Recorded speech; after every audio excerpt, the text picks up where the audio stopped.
Orang cerdik akan berusaha merubah kerugian menjadi keuntungan, sedangkan orang bodoh akan membuat sesuatu musibah menjadi bertumpuk dan berlipat ganda.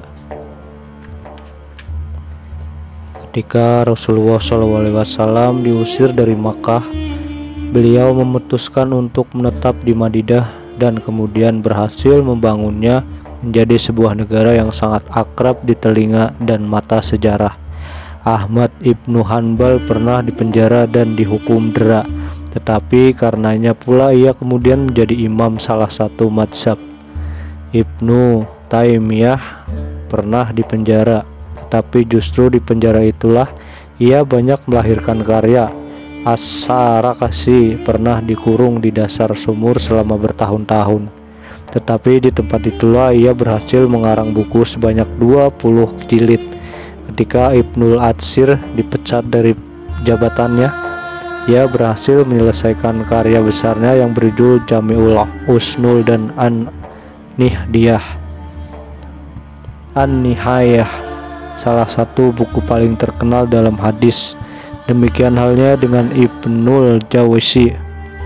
Ia pernah diasingkan dari Baghdad, dan karena itu ia menguasai qiraah sab'ah. Malik ibnu Ar-Raib adalah penderita suatu penyakit yang mematikan, namun ia mampu melahirkan syair-syair yang sangat indah dan tak kalah dengan karya-karya para penyair besar zaman Abbasiyah.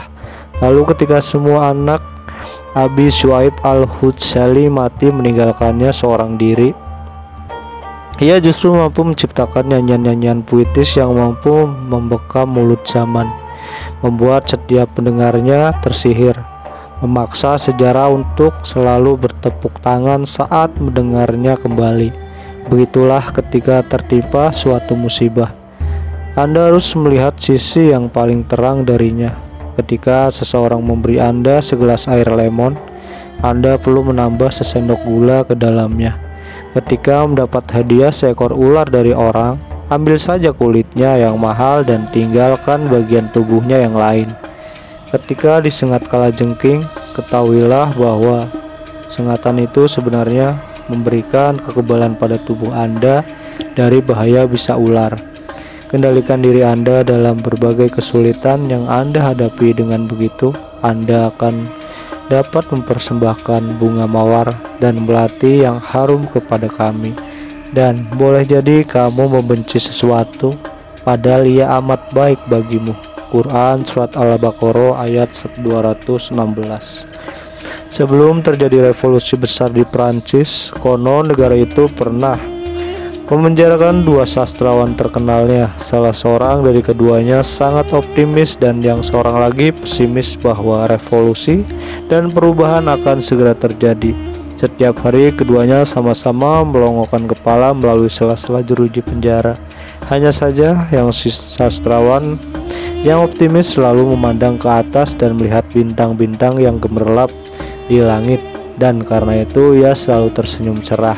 Adapun sastrawan yang pesimistis, dia selalu melihat ke arah bawah dan hanya melihat tanah hitam di depan penjara dan kemudian menangis sedih. Begitulah sebaiknya Anda selalu melihat sisi lain dari kesedihan itu, sebab belum tentu semuanya menyedihkan. Pasti ada kebaikan, serta harapan, jalan keluar, serta pahala.